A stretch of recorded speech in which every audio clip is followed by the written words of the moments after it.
Hi, I hope you're having a great day. Well, today I want to talk about a soup that you can make at home. It's literally inexpensive. You can get ingredients, it's local if it grows during the season, depending on the place that you stay in. But this soup has health benefits ranging from your immunity, which is one of the most important things, especially when the weather's changing, especially in India right now with the onset of the monsoons. You have small children falling sick, you have adults falling sick with colds and virals. It all comes down to how strong can you keep your immunity. Now, there's one thing that we need to just go over right now. It's not bad to fall sick. It's good to fall sick sometimes because when we fall sick, our immune system gets stronger. But when we fall sick, we should be able to recover with just a little bit of rest, the right nutrition, a little bit of recovery, a little bit of love and care. And we shouldn't be dependent on medication and missing days of school and days of work. That's when our immune system gets strong and heals us. And it gets stronger each time we fall sick. Now, falling sick where your recovery is very, very long and it takes a lot of time away from work, away from school, you're on a lot of medication and you just struggle to heal, that's when we know the immune system is really weak. Well, the soup I'm talking about today is none other than a simple pumpkin soup. Now, pumpkin is a super vegetable, but there are so many myths around this. People think that they put on weight with pumpkin.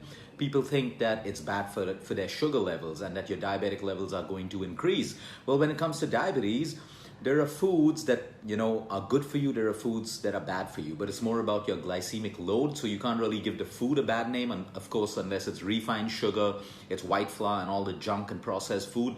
Other than that, a diabetic, depending on your type of diabetes and depending on your sugar levels and fluctuation, it is more about your glycemic load, which means your total overall carbohydrate in the day rather than just the GI of the food.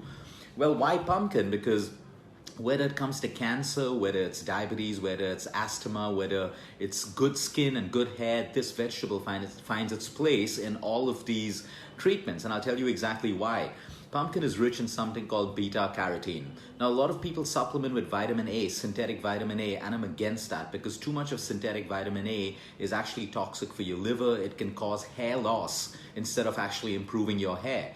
Well, you see, the human body is designed with intelligence. It needs beta carotene, and if it has beta carotene, it can convert beta carotene into natural vitamin A in the human body, which is actually good for your liver. It's good for your hair. It's good for your skin. It's good for your mucosal linings, everything. So you see, there's a big difference between synthetic vitamins and getting your natural vitamins and minerals or the precursor vitamins from natural foods. So pumpkin is super rich in beta carotene, which means if you have enough of that in your system, you can naturally convert it into vitamin A, which is also immune booster. It's got vitamin E, and again, you have synthetic vitamin E, which is prevalent in the market. People pop 400 mg, 400 IU of vitamin E, and they think they're getting good vitamin E, but it's synthetic. Unless you're getting emulsified vitamin A or emulsified vitamin E, you're better off getting it from your natural food source. And pumpkin, again, has vitamin E in. And this is great for people who are building their bodies, who work out heavy in the gym. Making sure that pumpkin soup is part of their diet also helps them with recovery. And we all know that good recovery is what grows your muscles along with the right kind of diet and the right kind of exercise.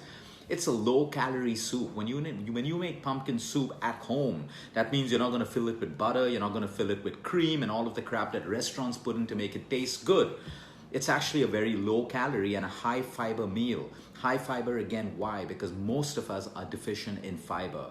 We're not eating enough of fruits, vegetables, nuts, and seeds, and most of our food is over-processed, including the oats. Half the people eating quick oats out there and oats that cooks in 3 to 4 minutes, it's not giving you the fiber that you think it's giving you. It's so highly processed so that it can cook within 2 to 3 minutes. Good oats like steel cut oats or oat groats will take you a longer time to cook because it retains all of the fiber. Now, if you have a fiber-rich diet, it becomes a heart-friendly food automatically, reducing your cholesterol, reducing constipation, increasing the gut health, making sure that you don't hold on to fecal matter in your colon. These are the functions of fiber and having a high fiber diet. Now note I'm saying high fiber, but don't go overboard with fiber, because if you have too much of fiber, it can irritate your gut. It can lead to IBS, which is an irritable bowel syndrome, and it can cause irritation in your entire digestive system. So again, everything in moderation. Just because something sounds good, it doesn't mean we need more of it, including things which are natural, including things which are good for us. It's rich in potassium, and today that plays a huge role in people who have hypertension, high blood pressure, and are dependent on these little pills. which some people are on for years and years. You should know the side effects by now today. If you're on high blood pressure medication for a long time, it is affecting your kidney. It has a connection with the onset of diabetes and vice versa. So we need to understand that kidney health is so important. So you'd rather invest time and effort in trying to make lifestyle changes to reduce your blood pressure and reduce your dependency on those pills. So many people on high blood pressure medication, because 15 years ago they were told that you need to be on this medication for a lifetime. They don't understand that at that point in their life, probably they were going through stress, things were different, they needed the medication. But things could have changed, you could have gotten better. It's important to visit your physician and revisit your dosage for your blood pressure medication. Do a recall for 5 days, 6 days, see if your medication is even necessary anymore. There are so many people who no longer need the medication, but they're still on it. So you need to take responsibility, because if you want to look after your kidneys, the kidneys is an organ that doesn't throw you symptoms. It throws you symptoms very late, when almost 85 to 90% of the damage is already done. And then it's very difficult to reverse that damage. And it usually leads on to dialysis, or today people are selling kidneys like they sell candy. Everyone's offered a kidney transplant, but that's not the way out. The way out is doing what is right for you at the right time. So pumpkin soup, again, pumpkin is rich in potassium. And today there's more and more scientific research showing that if you have more potassium, that's if you don't have a kidney problem, and lesser sodium, you automatically balance your high blood pressure and you regulate your blood pressure automatically. And then, because it's rich in antioxidants, this is fantastic for aging.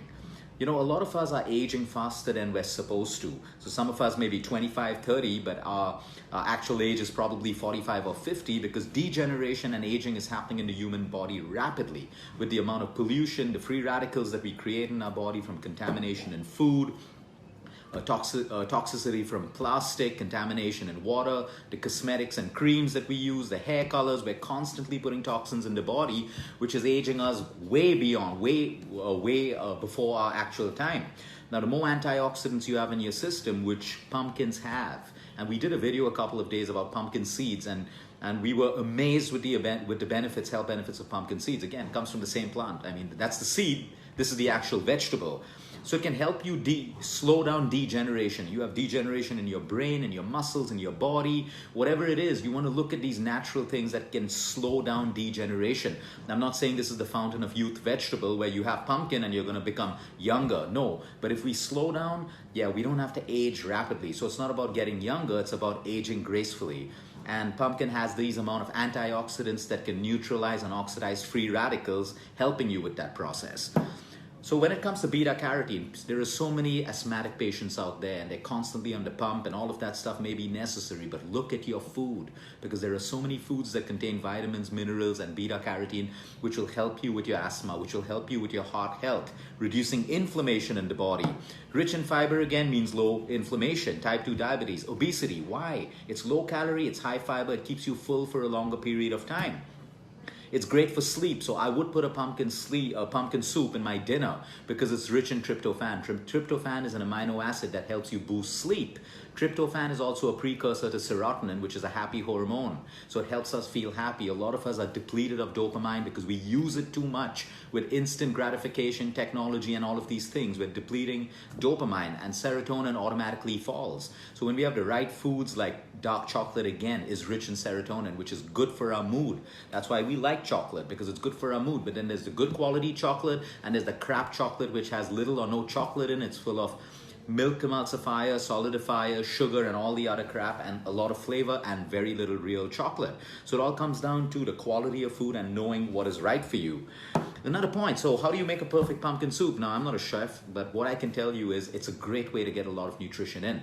So I would look at a little bit of onion, I would look at a little bit of garlic, I would look at a little bit of tomato, because when you saute these three ingredients, okay, tomatoes, when heated, you break the cell wall and you leak something called lycopene. Lycopene is an anti-cancer fighter. It is great for your immunity, your skin, and your hair. So right now what we're trying to do is get maximum nutrition in a bowl of pumpkin soup. So you have your pumpkin.